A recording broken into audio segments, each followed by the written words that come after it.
마태복음 13장 강의하도록 하겠습니다. 마태복음 13장은 씨 뿌리는 자의 비유입니다.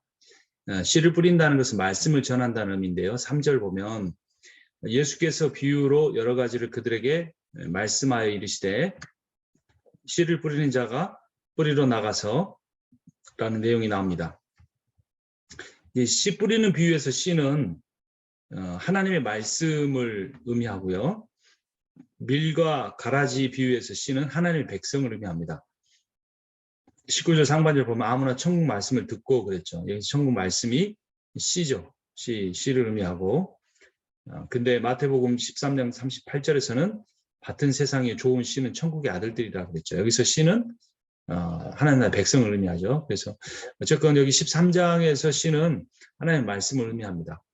근데 이걸 두 개 연결을 시켜보면 하나님의 말씀이 하나님의 백성 안에 들어와서 인격이 된다. 왜냐하면 하나님의 말씀이 예수 그리스도이기 때문에 예수 그리스도가 자기 백성 안에 들어와서 인격이 되는 두 비유를 연결시켜보면 그렇게 볼 수 있습니다. 그래서 말씀이 그리스도가 우리를 변화시키는 말씀이 우리를 변화시키는 그리스도시다라는 거죠. 그런 의미에서 그 예수 그리스도는 그 말씀으로서 그 하나의 미랄이 돼서 보면 요한복음 12장 24절에 내가 진정으로 너에게 말한다. 미랄 하나가 땅에 떨어져 죽지 않으면 하늘 그대로 있고 죽으면 열매를 많이 맺는다. 예수께서 십자가에 죽으시고 그 썩어지는 미랄이 되셔서 그 죽음과 부활을 통해 우리 안에서 살아나셔서 성령으로 거하시고 우리 가운데 성령의 열매를 맺으시는 썩어지는 미랄의 열매를 맺으시는 것을 볼 수 있습니다. 이런 놀라운 그 과정이 있는데요. 우리가 그 과정에서 어떤 그 여러 가지 경우가 나타나는지 보는데 먼저 길가에 뿌려지는 씨를 보면 4절에 뿌릴 때 덜어는 길가에 떨어지면 새들이 와서 먹어버렸다. 이 구절과 연결시켜 보면 천국 말씀을 듣고 깨닫지 못할 때는 악한 자가 와서 그만 뿌려진 것들을 빼앗나니 이는 곧 길가에 뿌려진 것이요. 새가 뭐예요? 마귀를 의미하죠. 마귀가 말씀을 없애버리는 거예요. 아예. 두 번째 흙이 얇은 돌밭에 떨어진 씨는 5절에 보면 더러는 흙이 얇은 돌밭에 떨어지면 흙이 깊지 않으면 싹이 나오니 해가 돋으면 타서 뿌리가 없어졌다. 말씀을 즉시 기쁨으로 받았지만 그 속에 뿌리가 없어 잠시 견디다가 말씀으로 말미암아 환난이나 박해가 일어나면 곧 넘어져 버리는 거예요. 그래서 여기서 이 햇빛은 뭡니까? 환난이나 박해 거기에 타버리는 거죠. 세 번째 가시떨기 위에 떨어지는 씨가 있는데요. 가시가 자라서 기운을 막아버리는 거죠. 실절에 더러는 가시떨기에 떨어지면 가시가 자라서 기운을 막았다. 말씀을 들으지만 세상의 염려, 재물의 유혹에 말씀이 맡겨 결실하지 못한 자예요. 이런 그래서 세 가지가 다 어떤 아예 그 씨 말씀이 빼앗겨 버리는 거. 말씀이 이제 좀 싹을 맺었는데 환난 박해에 의해서 망해버리는 거. 환난 박해도 이겨냈는데 가장 큰 게 뭡니까? 이 고난보다 더 놀라운 게 염려라는 거예요. 유혹이라는 거예요. 그러니까 외적인 이 상황, 해에 타버리는 외적인 상황 이거보다도 가시떨기라고 하는 내면적 세상의 염려와 재물의 유혹이 훨씬 더 강력한 것이 될 수 있다는 거죠. 자, 그런데 이제 가장 좋은 건 25% 좋은 땅에 떨어졌어요. 100배, 30배, 6배의 열매를 맺는 거예요.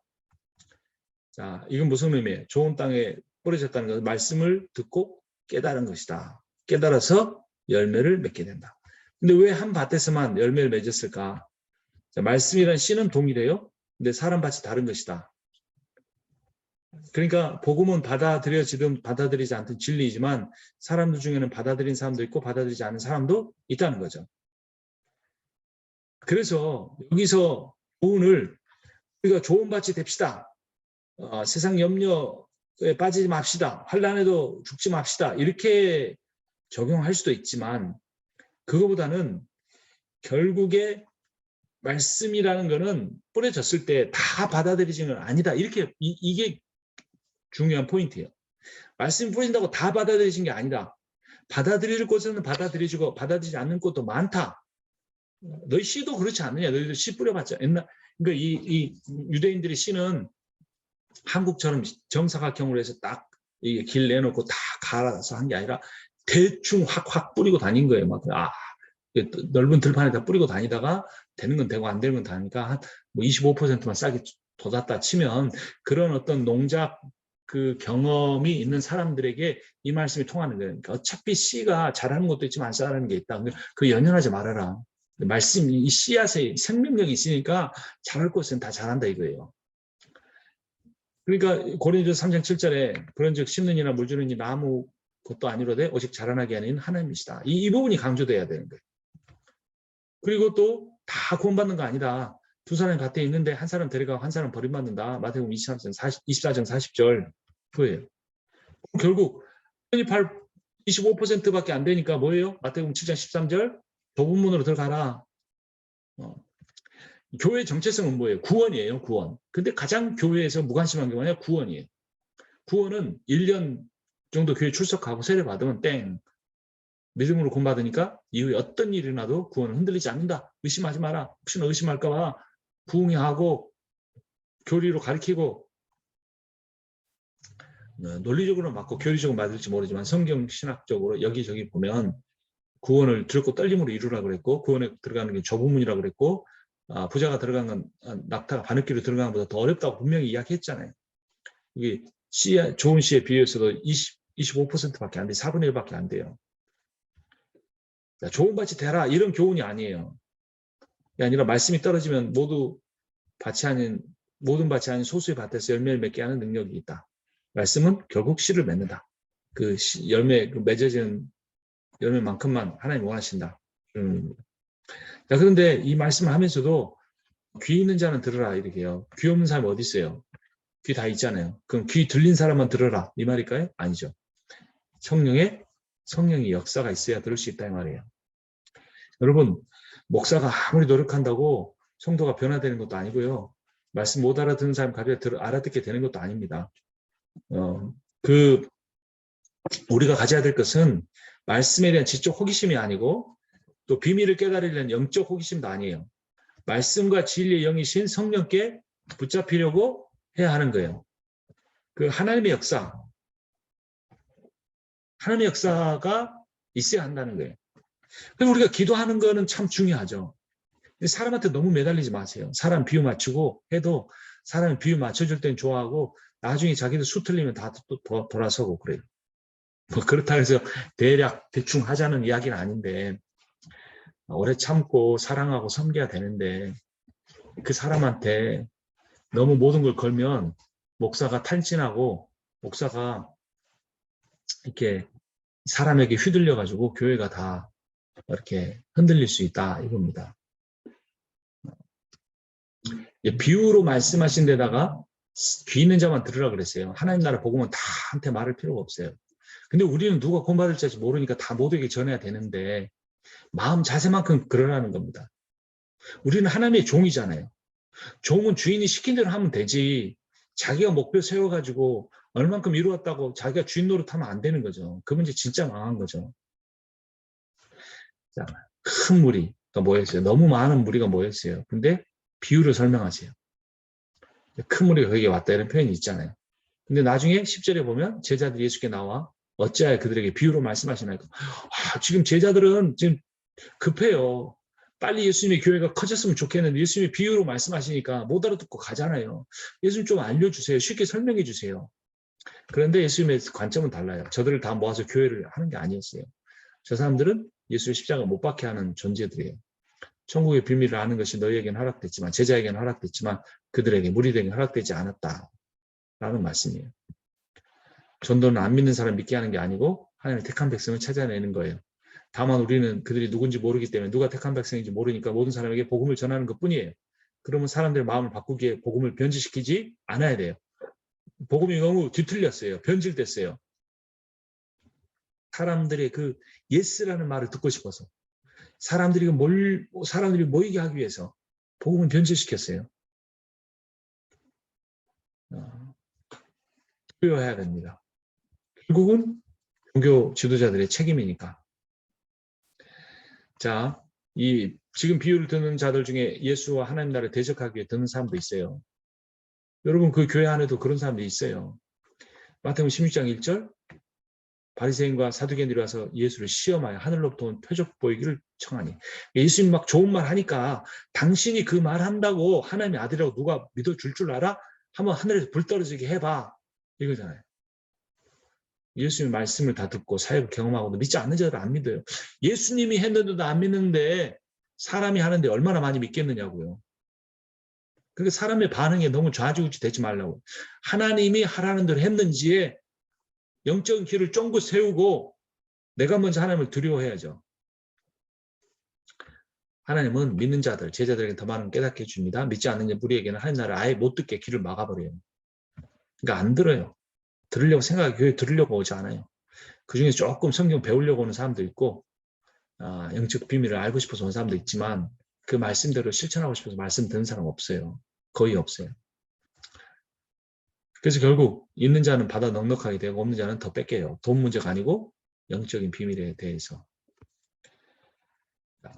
그러면 예수님은 왜 이렇게 그 다수가 아닌 소수를 바라보시는지 그게 이제 좀 우리 하나의 질문이 될 수가 있잖아요. 근데 여러분 그 나무가 썩었어요. 그럼 어떻게 해야 돼요? 나무가 썩었는데 내버려 두면 그 나무는 다 죽습니다. 윗부분이 썩어서 그러면 그를 밑둥까지 다 잘라버려야 돼요. 밑둥만 남겨놓고. 근데 밑둥을 잘라내버리면 놀라운 일이 일어나는데 거기서 새로운 가지가 올라와요. 새로운 가지. 이사야서 10장에 나와 있는데요. 보라 주 만군의 여호와께서 혁혁한 위력으로 그 가지를 꺾으시리니 그 장대한 자가 지킬 것이고 그 높은 자가 낮아질 것이며 새로 그 빽빽한 숲을 베시리니 레바논이 권능 있는 자에게 배임을 당하리라.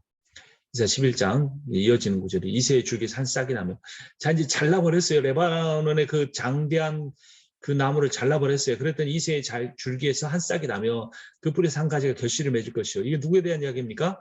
마태복음에 나오는 예수 그리스도의 그 메시아 되심을 나타내는 구절, 인용한 구절이죠. 그의 위에 여호와의 영, 곧 지혜와 총명의 영이요, 모략과 재능의 영이요, 지식과 여호와를 경외하는 영이 강림하실 것이다. 그러니까 그 썩어버린 나무에 하나님의 영이 강림하기 위해서 그 나무를 잘라냈듯이 이 시대에 우리가 교회가 더 커져 가야 할지도 모르지만 교회를 하나님께서 부서뜨려 보시고 넘어뜨리실 때 거기서 다 죽어버린 것 같은 그 교회 터 위에 진정한 하나님의 말씀을 따르려고 하는 제자들이 한 가지처럼 나오게 될 것이라는 겁니다. 이거를 이제 한 가지가 올라오기 전에 상태를 구루터기라고 하죠. 구루터기. 근데 이 구루터기에 뭐가 있느냐? 구루터기에 새 생명의 거룩한 씨앗이 숨겨져 있다라는 거예요. 자, 그래서 이사야의 예언이 마태복음 13장 이사야의 예언이 그들에게 이루어졌으니 일렀을 때 너희가 듣기는 들어도 깨닫지 못할 것이요 보기는 보아도 알지 못하리라. 이 백성들의 마음이 완악해져서 그 귀는 듣기에 둔하고 눈은 감았으니 이는 눈으로 보고 귀로 듣고 마음으로 깨달아 돌이켜 내가 고침을 받을까 두려워합니다. 이게 정말로 어떻게 하나님이 하신 말씀입니까? 그들이 회개하고 돌아와 하나님의 백성이 될까 봐 두렵다는 거죠. 이게 무슨 말씀입니까? 그 가짜 믿음에 대한 경고입니다. 종교인 행세하는 거 하나님 보지 못하시겠다라는 겁니다. 그들에게는 하나님의 말씀을 듣는 것도 아깝다는 것입니다. 이사야서 6장 13절 그 중에 10분의 1이 아직 남았을지라도 이것이 황폐하게 될 것이나 밤나무와 상수리나무와 배임을 당하여도 그 그루터기 남아있는 것 같이 거룩한 씨가 이 땅의 그루터기니라 하시니라. 그래서 여기 씨 뿌리는 비유하고 연결될 수 있는 게 그 그루터기 거기에 그 씨가 땅에서 자라듯이 그 그루터기가 땅이 돼서 거기서 한 가지가 올라올 수 있다라는 거죠. 근데 이걸 다 이해하기는 힘듭니다. 음치가 교양하게 깊이를 알기 힘들듯이 인간이 하나님의 원대한 계획을 다 알기가 힘듭니다. 그러나 여기서 핵심은 하나님 나라의 가치를 인정하고 소유하려는 자만이 하나님 백성이 될 수 있다라는 겁니다. 하나님 나라의 복음은 애걸복걸해서 받아주기를 원하는 것이 아니고 자리만 차지하고 있다고 되는 것도 아니고 하나님 나라의 가치를 진정으로 아는 사람들 그것을 소유하기 위해서 밭에 감추인 보화를 얻기 위해서 자신의 모든 재산을 파는 그런 지혜로운 자와 같은 사람이라는 겁니다. 자, 그럼 좋은 밭이 되는 비결이 무엇인가? 그 의미를 깨닫는 거죠. 누가 깨달을 수 있습니까? 내가 원하는 복음이 아닌 예수가 선포하신 복음을 받아들이려는 사람입니다.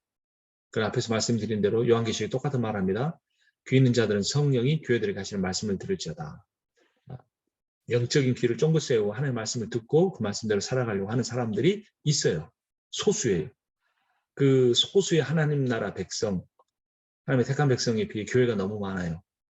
목회자도 너무 많고 그러다 보니 서로 경쟁하다 보니 서로 빼앗으려고 하다 보니 가짜 복음, 프로그램, 이런 프로그램, 저런 프로그램, 교회 인테리어, 찬양대, 음악, 설교 그런 것들이 하나의 어떤 서비스 품목처럼 사람들이 이제 종교 쇼핑을 하고 그걸 선택해서 결국 이제 청중이 교회를 결정하고 가라지들이 교회 모습을 방향을 결정해가는 그런 시대가 되어가고 있어요. 교회에 전혀 희망이 없다 그런 이야기가 아니고 우리가 정말 내가 원하는 복음이 아닌 예수가 선포하신 복음을 따라가려고 하는지 잘 생각해 봐야 돼요. 당시의 사람들은 하는 나라에 이루기에 전쟁을 치러야 한다고 생각했어요. 가룟 유다가 대표적인 사람이었죠. 예수 당시의 종교인들이 바랐던 하나님 나라는 혁명과 무력을 통해 다윗 왕국과 같은 메시아의 나라를 회복하는 것이었어요. 근데 예수가 선포한 하나님 나라는 십자가의 복음 앞에 회개하고 순종하는 무리들을 통해 이루어지는 거였어요. 그래서 반대자들이 들으면 이 십자가의 구속을 통한 구속사의 비밀을 방해할 수 있기 때문에 제자들에게만 말씀하신 거예요. 도대체 예수가 이 땅에 왜 왔느냐? 사탄의 질문이었어요. 도대체 예수가 이 땅에 와서 내가 광야에서 영광을 다 주겠다고 하는데 왜 거부했느냐? 도대체 어떤 식으로 자기 백성을 구원하려고 하느냐라는 데 귀를 쫑긋 세우고 종교인들을 보내서 그것을 알아내려고 했기 때문에 예수께서는 그것을 비유로 말씀하시고 그 이사야서 말씀의 성취를 이루기 위해서 나무 구루터기만 남겨 다 잘라버리지만 거기서 한 가지가 나올 것처럼 예수가 나와서 십자가에 죽고 부활하심으로 자기 백성을 구원해낼 것을 감추신 거죠. 그래서 11장 25절에 본 것처럼 지혜롭고 쓰기지 않게 숨기시고 어린아이에게 나타내신 거예요. 마귀에게는 숨기시고 죄인들에게는 나타내신 거예요. 이사야 29장 14절 그러므로 내가 이 백성 중에 기이한 일 곧 기이하고 가장 기이한 일을 다시 행하리니 그들 중에서 지혜자의 지혜가 없어지고 명철자의 총명이 가려진지라. 똑똑하다고 하는 사람들 그런 사람들을 복음을 이해하지 못합니다. 순수하게 어린아이 같은 마음으로 서는 사람들 복음을 받아들입니다. 우리는 그렇게 너무 인간적인 노력을 할 필요 없어요. 하나님이 택한 사람들만 구원하실 거니까 우리는 그 사람들이 잘 알아먹고 돌아올 수 있도록 하나님 나라의 암호로만 핵심적인 이야기, 진리에 대한 이야기만 우리가 해야 되는 겁니다. 심지어 고린도전서 2장 8절에 보면 이 지혜는 이스라엘 통치자들이 한 사람도 알지 못하였나니 만일 알았으면 영광의 주를 십자가 못 박지 아니하였으리라. 기록된 바 하나님이 자기를 사랑하는 자들을 위하여 예비하신 모든 것을 눈으로 보지 못하고 귀로 듣지 못하고 사람의 마음을 생각하지도 못하였다 한 것 같으니 오직 하나님이 성령으로 이것을 우리에게 보이셨으니 성령은 모든 것 하나님이 깊은 것까지 통달하시느니라. 비유로 말씀하시고 그 비유를 성령이 깨닫게 하시므로 성령이 내주하신 사람만 성령이 거듭나게 하신 사람만 알 수 있게 되는 거예요. 이게 십자가의 비밀과 성령의 역사가 복음의 핵심이에요. 어떻게 하나님이 죽을 줄 알았겠어요? 어떻게 하나님이 그 죄인의 형틀에 매여서 비참하게 저주를 받으실 줄 알았겠어요? 그 십자가의 비밀이었고 그 십자가의 비밀을 많은 사람들에게 성령이 역사하셔서 가짜든 깨닫지 못하시고 진짜에게만 들어가셔서 그 십자가의 비밀의 복음을 깨닫게 하셨어요. 이게 복음의 핵심입니다. 십자가가 없이는 속죄와 화목이 없고 성령이 없이는 깨달음과 거룩이 없어요. 우리가 평생토록 붙잡아야 될까? 십자가와 성령이. 근데 개신교가 장로교가 십자가 너무 강조해 십자가가 무슨 주술인 것처럼 주문인 것처럼 십자가의 피까지 해서 그건 십자가의 정신이 중요한 거예요. 희생과 헌신, 사랑. 이 십자가예요. 성령은 하나 되게 하심, 지혜, 거듭남. 그렇게 그 씨 뿌린 비유가 끝나고 가라지 비유가 나옵니다. 천국, 하나님 나라는 좋은 씨를 제밭에 뿌린 사람과 같다라고 했죠. 천국은 예수 그리스도시에요. 장소가 아니에요. 잘 때 그런데 누가 와서 뿌렸다 이런 표현이 있죠. 또 결실할 때 가라지가 발견됐다 이런 내용이 나오는데 사실은 이런 것들은 잔다. 또 나중에 가서 가라지가 발견된다. 이것은 원수가 은밀하게 악한 일을 한다 이런 겁니다. 하나님 나라의 일이 있는 곳에 항상 사단의 일이 있어요. 그래서 우리가 영적으로 하나님에 대해서만 아니라 그런 사탄의 공격에 대해서도 지혜를 갖고 있어야 되죠. 그래서 천국은 지리적 장소가 아니고 하나님의 통치의 영역이 하나님께 함께 사는 곳이 천국입니다. 그런 천국에 이루어져 가는 곳에는 사탄의 역사도 있지만 우리가 그것을 두려워할 필요 없어요. 하나님 두려워하면 그들은 더 이상 두렵지가 않아요. 그러니까 우리가 정말 두려울 때마다 하나님 앞에 엎드리고 하나님께 경배해야 돼요. 어떻게 하면 사탄의 공격을 이겨낼까? 우리가 아무리 노력해도 알지 못해요. 이겨낼 수도 없어요. 하나님께 더 매달리세요. 하나님을 더 의지하세요. 가라지는 독보리입니다. 독보리, 독이 들어있는 보리. 초기에는 밀과 비슷해요. 이삭을 며칠 되면 좀 달라진다고 합니다. 세상이나 교회 안에는 신자처럼 보이지만 실제로는 하나님 나라의 백성이 아닌 사람들이 있어요. 그렇죠? 갈라디아서 2장 4절. 이는 가만히 들어온 거짓 형제들 때문이라. 그들이 가만히 들어온 것은 그리스도 예수 안에서 우리가 가진 자유를 엿보고 우리를 종으로 삼고자 합니다. 율법 종교, 행위 종교 말하려고 하는 자들을 가라지로 표현을 했죠. 덧뿌렸다는 표현이 25절에 나와요. 근데 이 덧뿌렸다는 건 나중에 뿌리가 서로 뒤엉키게 되는 원인이 됩니다. 그래서 가라지 뽑으면 밀도 뿌리가 엉켜서 같이 뽑히게 돼요. 그래서 밀을 가라지로 잘못 생각해서 뽑을 위험성과 가라지 뽑다 밀을 다칠 수 있는 위험성이 모두 다 있어요. 그리고 우리는 그 농사 안 짓는 사람은요, 가라지하고 알고 구별도 못 합니다. 나중에 맺히기 전에는. 지나치게 구별하려고 할 필요도 없어요. 배타주의, 분리주의를 또 우리가 만들어낼 수도 있습니다. 우리는 모두에게 사랑으로 대하면 됩니다. 그러나 복음만을 전하면 됩니다. 결국 복음을 견디지 못하는 자는 떠나갈 것이고, 가라지는 스스로 죽고 밀만 남을 거예요. 그게 뿌려진 그 밭은 세상이나 교회를 모두 다 의미할 수 있습니다.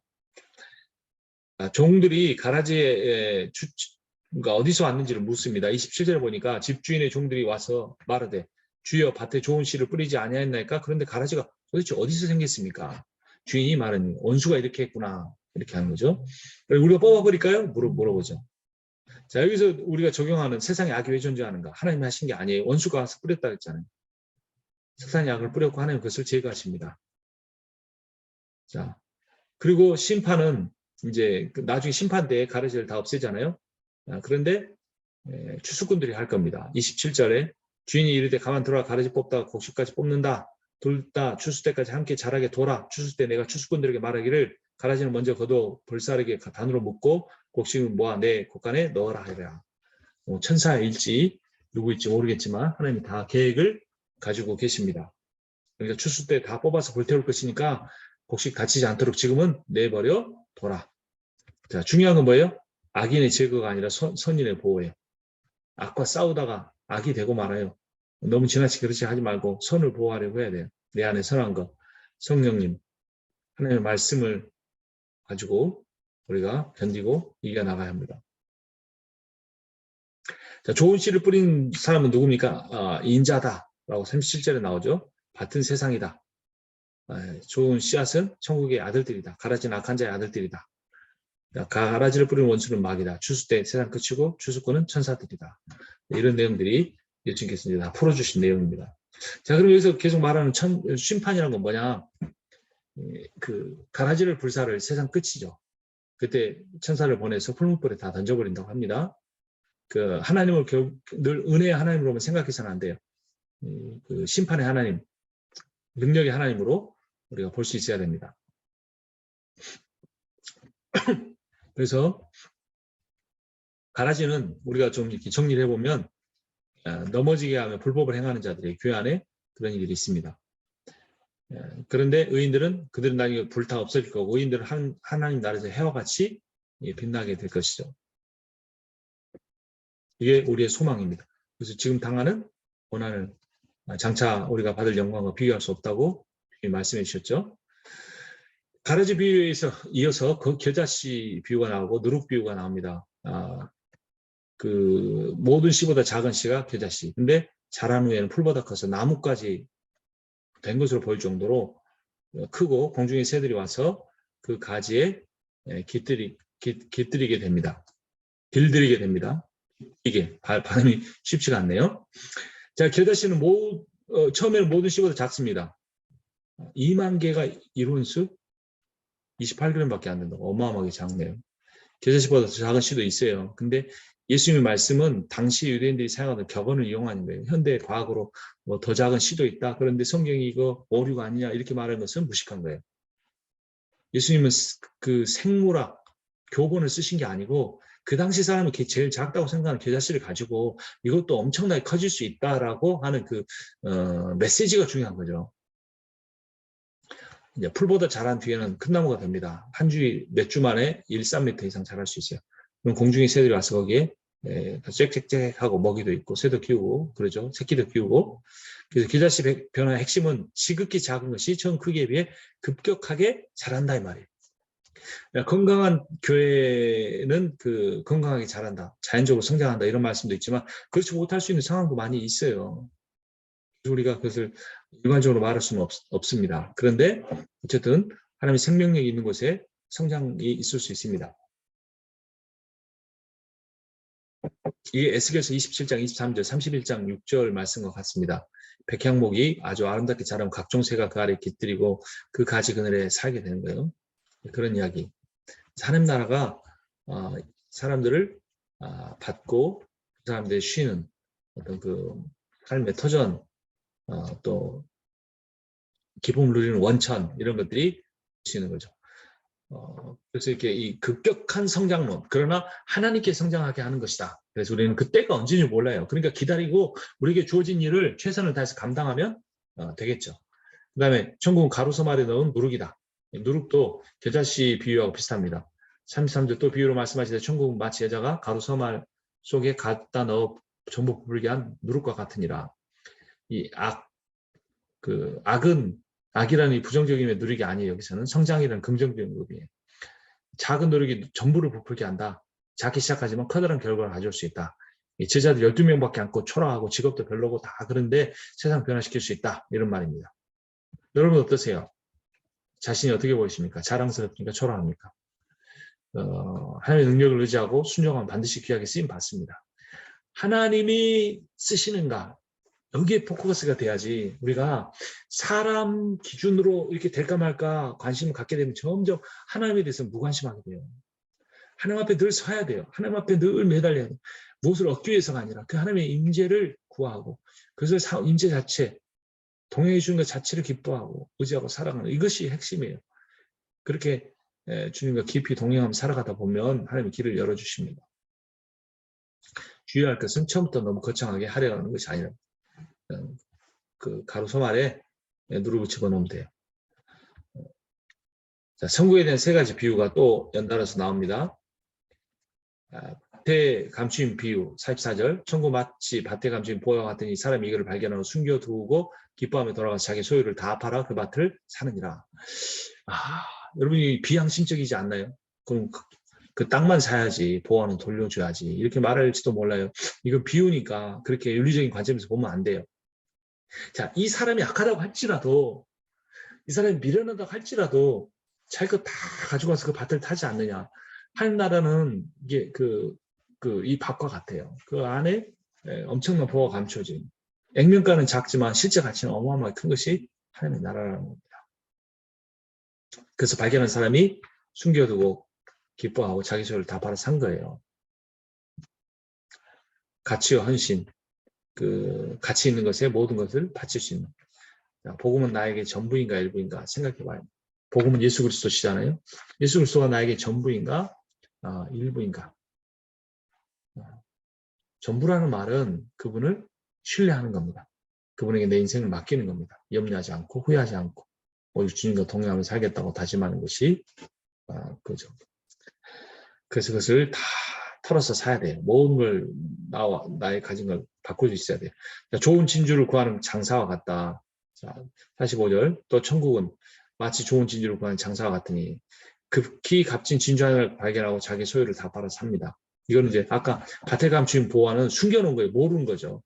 여기서는 보이는 거예요. 굉장히 귀한 누구든 인정하는 진주. 그것도 역시 자기 소유를 다 팔아서 샀습니다. 그래서 이 앞에서 그 밭에 감추인 많은 보화는 우연히 발견한 사람이잖아요. 근데 여기 진주 장사는 뭐 열심히 찾아서 발견한 사람도 있어요. 수동적인 구원, 능동적인 구원도 있는데 어쨌든 그 하나님의 구원 방식은 다르지만 거기에 대한 인간의 반응은 똑같아요. 나를 따르라는 그 말씀에 그물과 가족을 이렇게 두고 갈 수 있는 그런 믿음이죠. 그 물고기를 모으는 바다에 친 그물로 비유가 됩니다. 47절에. 그래서 그 그물에 가득함에 물가로 끌어내고 앉아서 좋은 것은 그릇에 담고 못된 것은 내버리니라. 그 당시 저인망식 그물이 있었는데 그 그물에 걸려든 것을 이렇게 골라내서 좋은 거 나쁜 거 해서 나쁜 거는 버려버리고 좋은 것만 가지고 가는. 그래서 49절 세상 끝에도 이러하리라. 천사들이 와서 의인 중에서 악인을 골라내어 풀무불에 던져넣으리니 거기서 울며 이를 갈리라. 그래서 우리는 심판에 대한 두려움을 은혜에 대한 감사와 함께 지니고 살아가야 됩니다. 이제 예수께서 부적받으신 모습이 53절, 58절에 나오는데요. 고향 나사렛, 이것은 갈릴리 바다 가버나움에서 서쪽으로 20마일, 그러니까 걸어서 가려면 한참 가야 되는, 하루 이틀 가야 되는 그런 거리인 것 같아요. 고향으로 돌아가서 그들의 회당에서 가르치시니 그들이 놀라 이르되 이 사람의 지혜와 이런 능력이 어디서 났느냐. 자, 이 놀랐다 이 표현이 에크로플레소인데 정신을 잃다 이 정도예요. 와, 놀란 거죠. 시골 사람들이. 분명히 자기 동네에 마리아와 요셉의 아들인데 왜 어떻게 이렇게 해서 변화가 될 수 있었을까라고 하는 그런 어떤 놀라움이 그들 안에 있었습니다. 자, 55절에 이는 그 목수의 아들이 아니냐. 그 어머니 마리아, 그 형제들은 야고보, 요셉, 시몬, 유다를 하지 않느냐. 그 너희들은 다 우리 함께 있지 아니하냐. 그런즉 이 사람들이 이 모든 것이 어디서 났느냐. 도저히 받아들이고 싶지 않은 거예요. 현실은 이 사람이 뭔가 특별한 사람인데 메시아인데 받아들일 수가 없었던 거예요. 선입견이 이만큼 무섭습니다. 사람을 내가 인간적인 기준으로 판단하면서 살고 있다는 것을 우리가 인정해야 돼요. 결국 그것을 인정하지 못하니까 어떻게 됩니까? 그 마을 사람들이 다 일어나 동네 밖으로 예수를 쫓아내고 그 동네가 건설된 낭떠러지까지 끌고 가서 밀쳐 떨어뜨리고 자니. 이거 완전히 그 폭도로 변한 거죠. 사실 겉으로는 예수님이 행하신 그 사역을 도저히 받아들이기 힘들었기 때문에 그런 것이기도 하지만 사실은 적극적으로는 하나님 나라를 반대하는 자들이죠. 그런데 때로는 자기가 어떤 일을 자기가 얼마나 악한 일을 한지 모르고 얼마나 용서받지 못한 일인지 모르고 그렇게 행하는 사람들이 있어요. 자, 결국 그 동네 사람들은 예수님 배척하고 끝났지만 가족들은 처음 배척하다 나중에 변화가 되었죠. 요한복음 5장 17절에서 그 형제들도 예수를 믿지 아니하였다. 그랬는데 사도행전 1장 14절 여자들과 예수의 어머니 마리아와 예수의 아우들과 더불어 마음을 같이 오로지 기도에 힘쓰니라. 아름다운 변화가 일어났죠. 예수님의 가족에게. 그리고 말을 마치자마자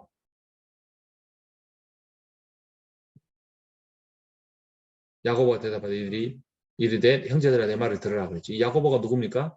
예수님의 동생이죠. 예수님의 동생이 예루살렘 교회 지도자가 돼서 초대교회를 이끌고 가고 하는 그런 놀라운 역사가 일어났어요.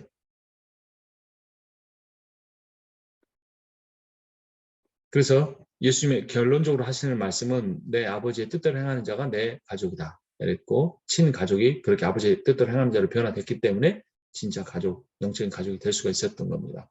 그래서 우리가 교회에 함께 다닌다고 한 공동체가 아니고 한 말씀, 한 신학, 한 그 경건의 삶과 연결이 돼서 하나님의 그 사역을 감당하려고 해야 할 것입니다. 여기까지 하도록 하겠습니다.